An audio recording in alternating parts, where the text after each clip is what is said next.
Hello. Good morning. Did you guys already speak to Damien? Yes. Was he nice? Because honestly, the guy's such a bastard. Thanks.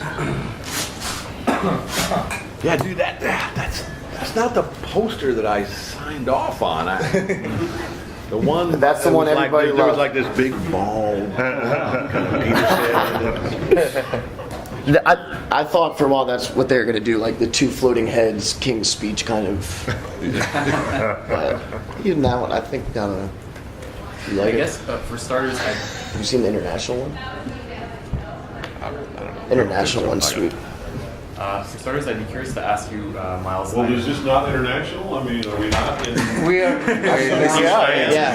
Have you guys seen the international poster?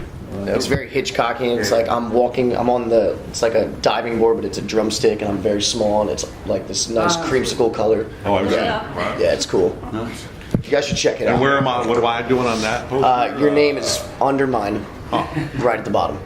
Yeah. Damien has talked about how personal this story is to him, how there's so many autobiographical elements to it. You're playing in many ways.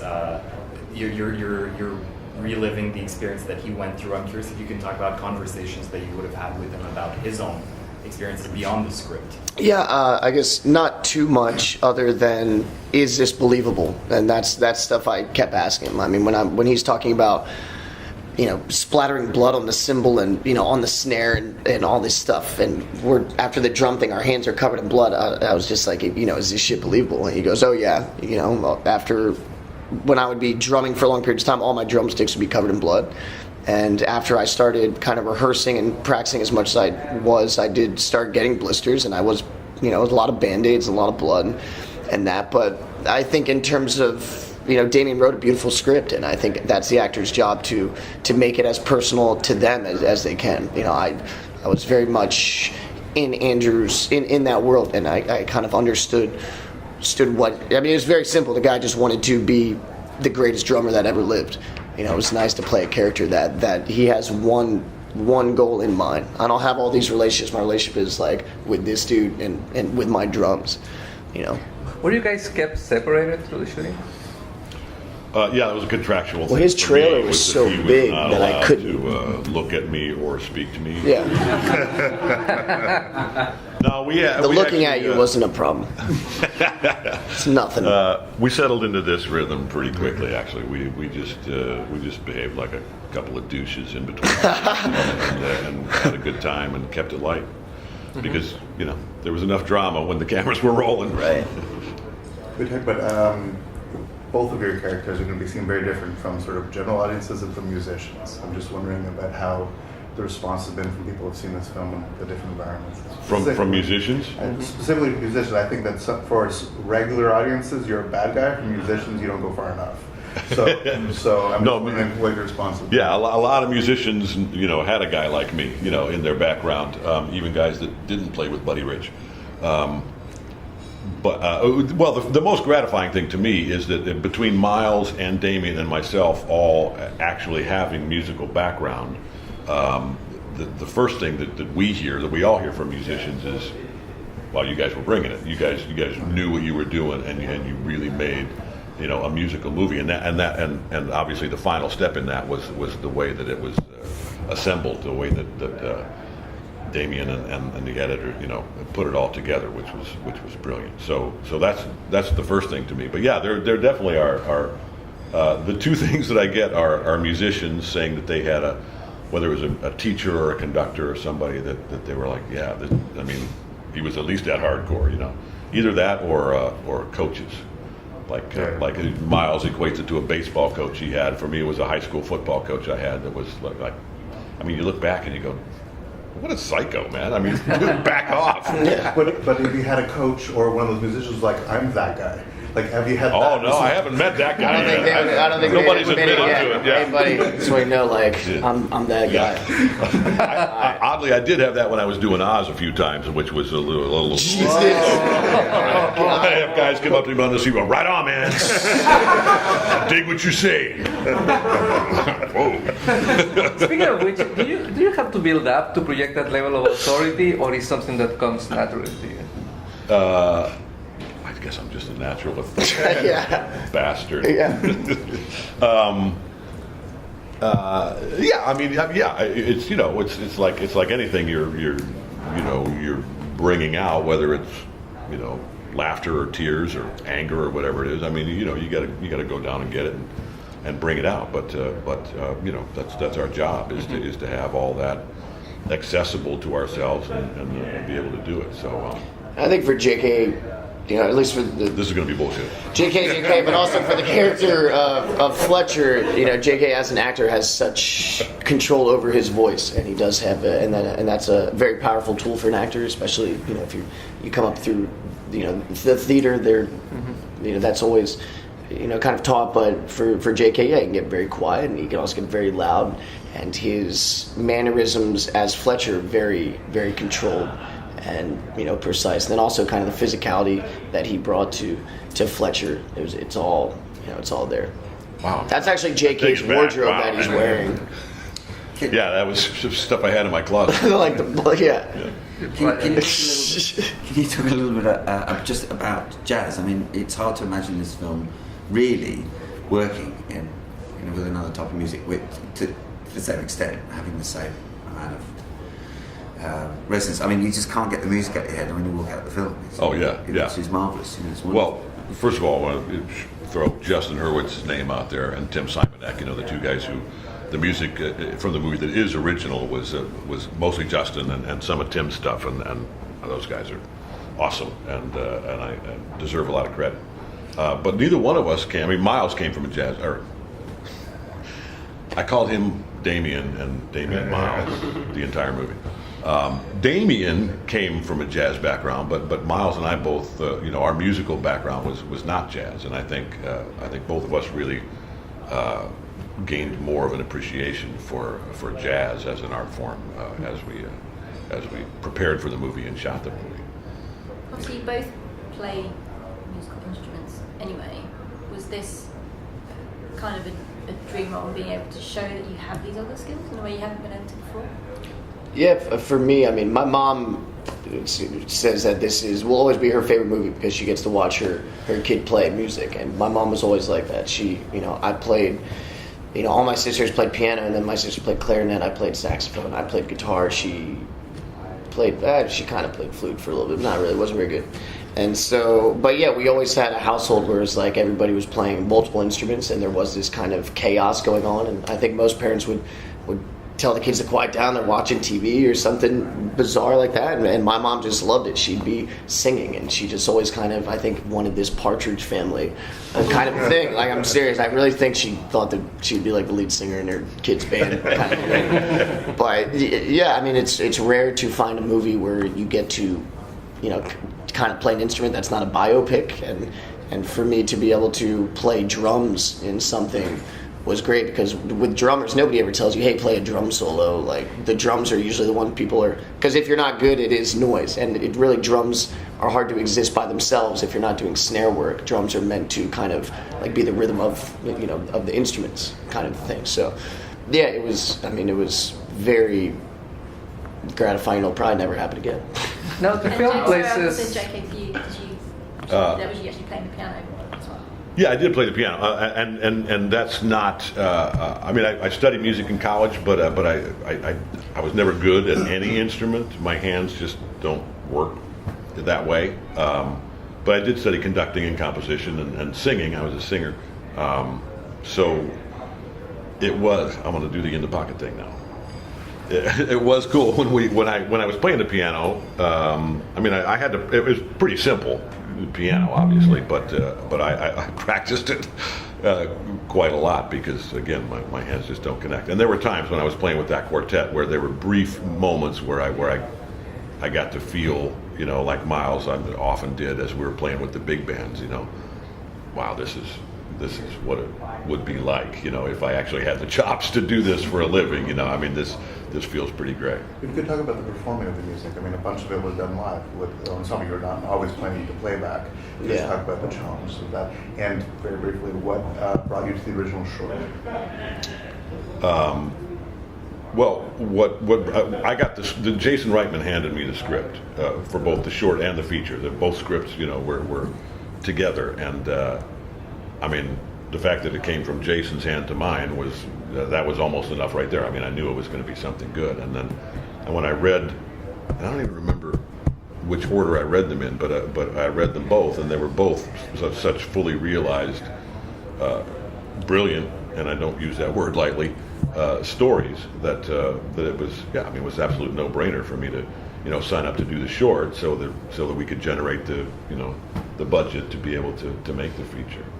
Now the film presents puts at odds the possibility of achieving artistic greatness and the option of having a fulfilling personal life. Do you subscribe to the thesis of the film, and if so, towards which side will you lean? I mean, I enjoy my relationship with my parents and my friends and stuff, so I would not. I think the most important thing in life is like your relationships with people. I really do.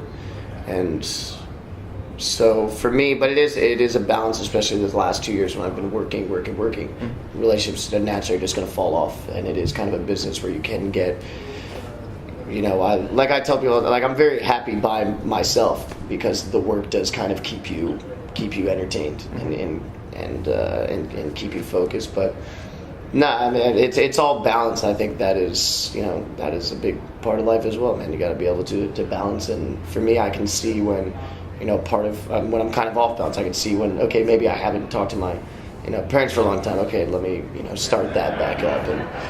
And so, yeah. Is that why it's important that you brought your parents and your grandparents here? I try and bring them to as much stuff as I can because it means, would I like to be, a 27-year-old guy? Would I like to be at these parties and not have, 6 people, my grandma, my parents behind me? Yeah, absolutely. But it means a lot to them. They are very supportive and they love this kind of stuff, as do I. I mean, film festivals really have been my favorite extracurricular part of acting, because it just does seem like so many people all flock to one place to see films that haven't come out and are just excited about independent filmmaking. So if you go back to that thing that I asked earlier, working with the actual musicians on the set, actually playing the stuff live. You talked about it a little bit about, but if you could talk about what you learned from Jake, it's interesting because Jake had done a movie with music, and most of the time it just feels so artificial, and they don't know how to do it with the playback and get the audio. I mean, we did 0 ADR for this movie.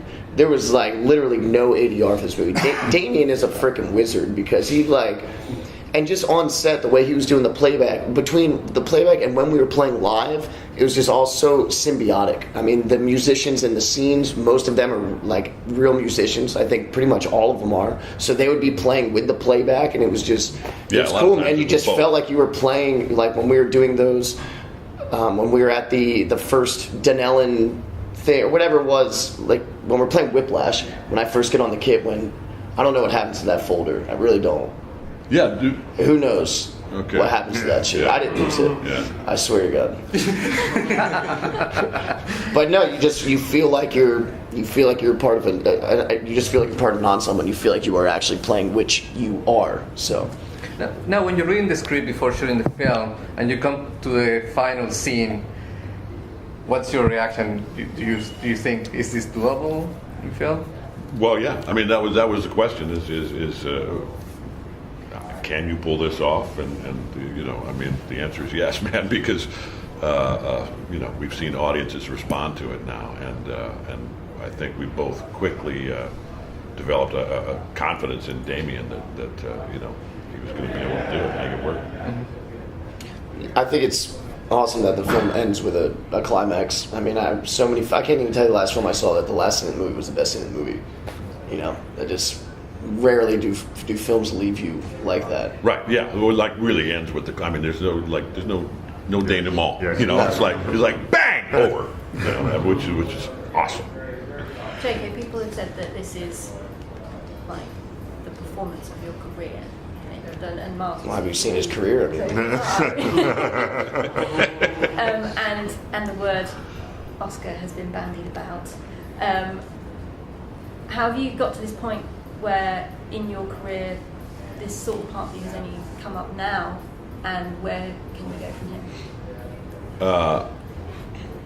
I mean, I've never really thought in those terms or thought of how what I do is perceived, whatever in the business.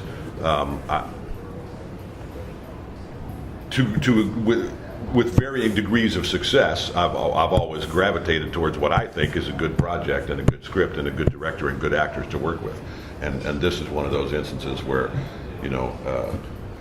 I was fortunate to be offered something that had greatness in it, and it was that greatness was realized by the cast and the crew and Damien, and as is always the case with the best projects I've been involved with, it's a true collaboration. So, if there's award chatter being tossed around, that's great. That's great for the movie. It's great for me. It's great for everybody. And I hope there's award chat being tossed around with a lot of other names than mine, as it relates to Whiplash, because it's a movie that deserves to be seen and recognized. In the film, Fletcher says the worst two words in the English language are "good job" or those are two other. Right, those are mine.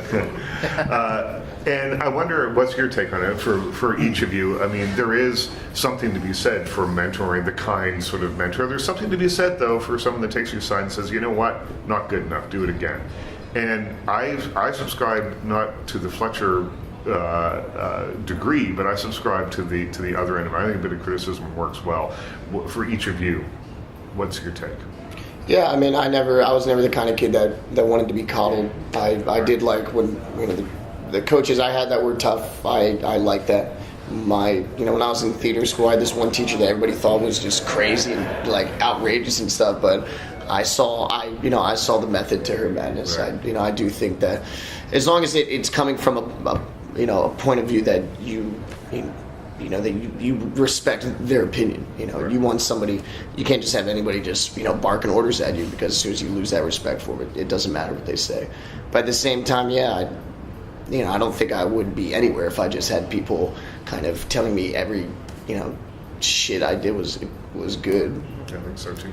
Yeah, I think the thing about Fletcher, and certainly I don't condone everything the character does, but many of the people that I've worked with, whether it was a teacher or a coach or a director, producer, whatever, many of them who were extreme like that and sort of abusive or borderline abusive, it was because they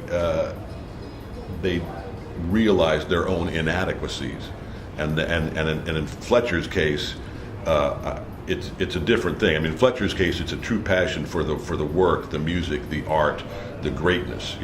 With a lot of people, it's just their own inner frustrations and their own unhappiness. And I'm not saying that's not part of what's going on with Fletcher, but Fletcher has a goal, whereas a lot of times you work with a director who's just always screaming at people and being abusive. It's like, I don't even see where this is coming from with you. You're just an asshole, And if there's a goal of achieving greatness that you can recognize, then you at least have a little understanding of why somebody's sort of going over the line. It's fair to say he's a prick, not an asshole. Well done. Who's your biggest critic today? Oh, I'm his biggest critic. Yeah, absolutely. I think there's no shortage of critics in this business that we're in, like especially with Twitter and everything. I mean, and also I think that's kind of the buzz, is that people just want to be, they just want to like bash. If everybody likes it, there's going to be people out there that just want to hate, just get you click on their review and stuff like that. So I think you just gotta stay away from all that. I'm probably my own biggest critic. That's a cliche thing to say, but I think you look within yourself and you really have an idea of what you think is good and what you think is when you're just kind of phoning something in, and that's the toughest thing. Yeah, no, I always find Whiplash included. I mean, I watch any of my work, and I don't always watch it. Sometimes you can't find it. Having seen Whiplash 3 times now, I mean, I look at things and I go, wow, could have been better, and I blame the editor. That's why I had to stop watching it, honestly, because even this last time I saw it was also the third time I saw it, and now I can feel myself. This last time I was like starting to pick it apart a little bit, whereas the second time I saw it, I was like, beautiful. Great film, stopped right fucking. there. I was like, I could be objective and just watch the film, and then this last time I'm sitting there, just being like, There is this pretty iconic. You're playing a superhero. These are kind of two superheroes. Which one was the most real and demanding to play? I mean, how are you going to approach yeah. Well, even with Fantastic Four, the way that we approach the characters is that you approach them as normal people, and then kind of something happens, this and that, and then they kind of become this other person. So, but yeah, Andrew was not a happy place to be in for the 4 weeks. It's just isolating, I would say. It was a very isolating kind of thing. And then as Fantastic Four, there's 4. So yeah, And there's how many weeks? and that was 75 days. Yeah. Now there is very iconic gesture. Sorry. Okay, this is fantastically iconic gesture of the hand. I know it's fairly common. Alas, did you have to practice it? It came naturally. How do you build up to it? Yeah, it was, Can you do it for us one time? It sounds. Can you just give us a little taste of it?